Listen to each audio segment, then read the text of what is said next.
Nouvelles héroïnes. Chère nouvelle héroïne, tu te souviens de ces deux filles, Léa et Juliette, les héroïnes des fictions imaginées et racontées sur ce podcast, dans Miracle en braille à Noël, Une bouteille à la mer, 14 jours pour s'aimer, ou encore Un Noël pour se dire je t'aime. Léa a 16 ans, elle est malvoyante depuis sa naissance, et elle entend le monde avec une précision qui ferait rougir n'importe quel radar. Elle a une voix, une vraie voix, celle qui remplit les salles et que fredonnent des gens longtemps après qu'elle s'est tue. À Noël dernier, elle a chanté Born This Way devant tout le monde. Elle avait le trac, elle l'a fait quand même. Et à côté d'elle, toujours, il y a Ralph, son labrador guide, son complice, son meilleur public. Ralph n'a jamais raté un moment important. Il ne compte pas commencer maintenant. Juliette a aussi 16 ans. Elle a grandi à Bayonne et elle est le genre de personne qui dit « je suis nulle » en faisant des choses que les gens qui se croient nuls ne font jamais. Elles sont amies depuis le bac à sable. Depuis aussi longtemps que les amis existent dans leur vie. Ce qui revient à dire depuis toujours. Et puis l'année a tourné. Juliette est partie à Barcelone pour un échange scolaire. Léa est restée à Bayonne avec ses cours de chant, ses messages. Ses vocaux à Sacha, ce garçon de Bayonne, parti pour Londres avec sa guitare en bandoulière, et qui compte beaucoup. Même si elle ne sait pas encore très bien comment nommer ce beaucoup. Et voilà, nous sommes l'été 2026, la Coupe du Monde de football bat son plein. Léa rejoint Juliette à Barcelone, et ce que Juliette n'a pas encore dit à Léa, c'est qu'elle a des crampons maintenant à ses pieds. Alors voici la suite de leur histoire à Barcelone, 1 an après leur premier été ici. Nouvelles héroïnes.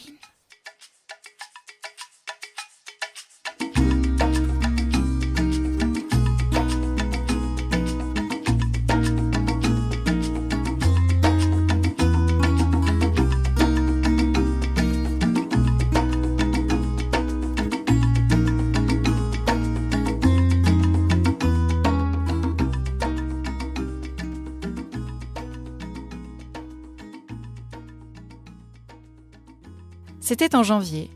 Barcelone en janvier, il faut le savoir, ce n'est pas la même chose que Barcelone en juillet. L'air est frais, presque froid la nuit, et les rues du quartier de Grazia sentent le café. Les pavés mouillés et cette mélancolie des villes qui attendent l'été comme on attend quelqu'un qu'on aime. Juliette avait 2 semaines d'échange scolaire derrière elle.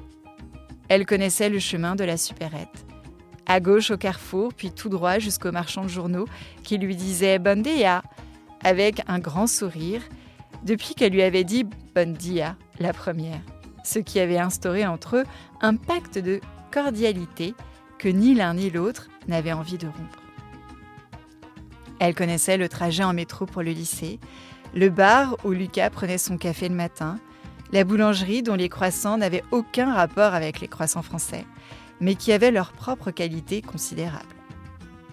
Ce soir-là, elle rentra par un chemin différent. Elle s'était trompée à un carrefour, à droite au lieu de gauche. Erreur classique et sans conséquence dans la plupart des récits, mais qui, dans celui-ci, allait changer quelque chose d'assez considérable. Elle se trouva dans une rue qu'elle ne connaissait pas encore. Plus large, bordée d'arbres taillés courts, et au bout, une sorte de petit stade municipal qui ne payait pas de mine. Elle allait rebrousser chemin, et puis elle entendit le sifflet. Les voix, le bruit, ce bruit particulier, sec et précis, légèrement sourd, d'un ballon frappé sur un terrain synthétique. Le genre de bruit qu'on n'invente pas et qu'on ne confond avec rien d'autre. Elle s'arrêta. Elle regarda par les grilles du stade. Sur le terrain, sous les projecteurs jaunes de fin d'après-midi qui découpaient le crépuscule barcelonais en zone de lumière et d'ombre, des filles couraient. Une dizaine, peut-être 12. Des filles de son âge, ou presque. Elles couraient avec cette façon de changer de direction sans perdre de vitesse, qui semblait défier non pas l'adversaire, mais quelque chose de plus abstrait. La gravité peut-être, ou les conventions. Une joueuse reçut un centre sur la cuisse. L'amortit en une fraction de seconde d'une précision chirurgicale et tira au but dans le même mouvement. Le ballon claqua dans le filet. Juliette ne bougea pas. Elle restait là, les doigts dans les grilles froides, le cartable dans le dos et à regarder. Elle ne comptait pas le temps qui passait. Elle ne pensait à rien de particulier. Elle regardait tout simplement. Cette nuit-là, elle n'arriva pas à dormir. Elle tourna dans son lit, fit défiler son téléphone sans rien chercher vraiment. Cette contemplation vaguement mélancolique des réseaux sociaux à minuit, que chacun connaît et que personne n'admettra jamais être une habitude, et puis tapa dans le moteur de recherche 3 mots. Footballeuse, inspiration, histoire. Elle tomba sur Nadia Nadim. Elle ne la connaissait pas. Elle écouta alors son histoire sur le podcast Nouvelles Héroïnes, dans sa petite chambre barcelonaise qui sentait encore le plâtre neuf. Nouvelles héroïnes. Nadia Nadim était née en Afghanistan. Son père était général. Sa mère a pris ses filles et elle a fui. Elles ont traversé des frontières à pied, dans des camions, dans le froid et l'obscurité, cherchant l'Angleterre comme destination et atterrissant au Danemark. Parce que le camion avait décidé ainsi, et les camions ne demandent pas leur avis à leurs passagers. Au Danemark, sans parler un mot de danois, Nadia avait découvert le football. Elle avait demandé à s'inscrire dans un club. Elle ne savait pas jouer. Elle n'avait jamais vraiment joué. Elle avait 11 ans, venait d'un pays en guerre, ne comprenait pas la langue autour d'elle. Et elle avait demandé à jouer. Elle était devenue l'une des meilleures joueuses du monde, attaquante de l'équipe nationale danoise.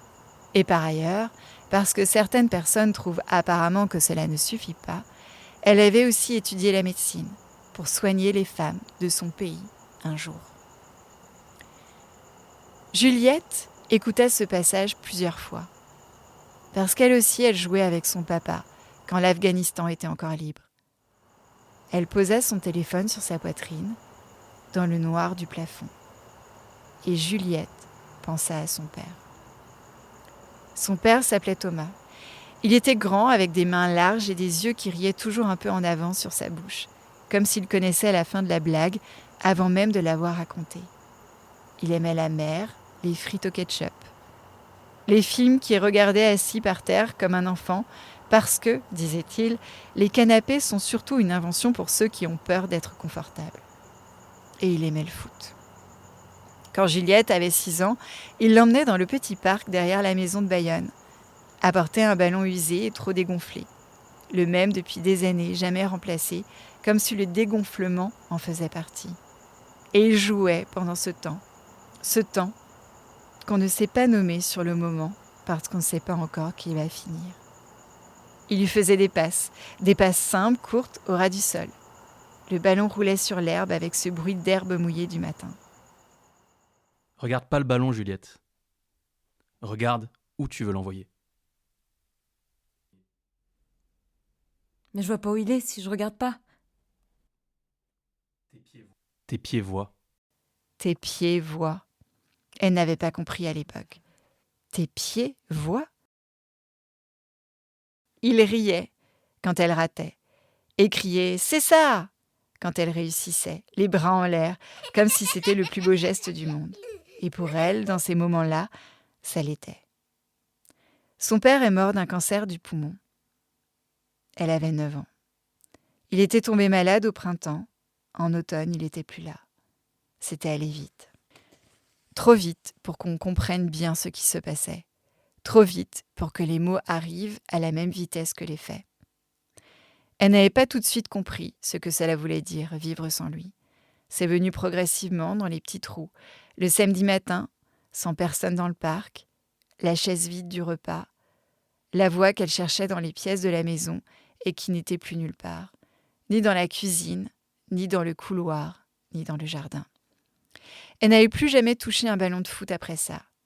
C'était juste devenu une chose qui n'existait plus dans sa vie, comme certains mots qu'on arrête d'utiliser sans se souvenir de quand exactement on a cessé. Le foot était le territoire de son père, et sans lui, ce territoire était fermé. Jusqu'à ce soir de janvier à Barcelone. Jusqu'à ces grilles froides, ces projecteurs jaunes et ce bruit de ballon frappé qui lui avait traversé la poitrine, comme si la clé existait encore, quelque part, et venait d'être retrouvée. Le lendemain matin, elle avait dit à Lucas, son confident, son BFF à Barcelone. Je veux jouer au foot. Je veux jouer au foot. Oui, au foot. Quand j'avais 7 ans, mon père m'apprenait à faire des passes dans un parc.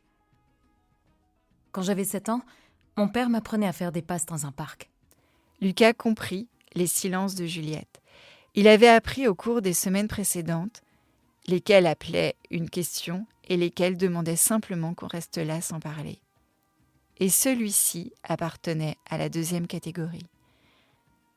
Lucas connaissait quelqu'un dans le staff des juniors du Barça Fémini, parce que son père rénove les vestiaires du club. Juliette n'y croyait pas. Sérieux ? Lucas haussa les épaules comme si c'était une coïncidence parmi d'autres. Ce qui, pour quelqu'un dont le père rénovait des bâtiments dans toute la ville, n'était peut-être pas si extraordinaire. Juliette pensa alors à Nadia Nadim, dans ce camion, à 11 ans, qui l'emmena au Danemark. Elle pensait à son père et à ses mains larges qui lançaient le ballon usé. Elle pensait à ses pieds qui voient, cette phrase qui n'avait jamais vraiment eu de sens et qui, ce matin-là, dans la cuisine barcelonaise, en avait peut-être un. Oui, parle-lui. C'était en janvier. 6 mois plus tard, Léa débarquait à Barcelone avec sa valise et Ralph et une idée folle dans la tête. Et Juliette, elle, avait les crampons aux pieds. Nouvelles héroïnes. Cet été, sur le podcast Nouvelles héroïnes, je te raconte une histoire en 7 chapitres, avec Léa, sa voix et son chien guide, et Juliette, qui chausse les crampons à 16 ans, sans avoir vraiment joué au football. 2 amis qui se retrouvent à Barcelone et une envie folle d'oser. C'est Cœur de foot, la saga de l'été, un nouvel épisode tous les samedis. Abonne-toi pour ne pas rater cette super saga.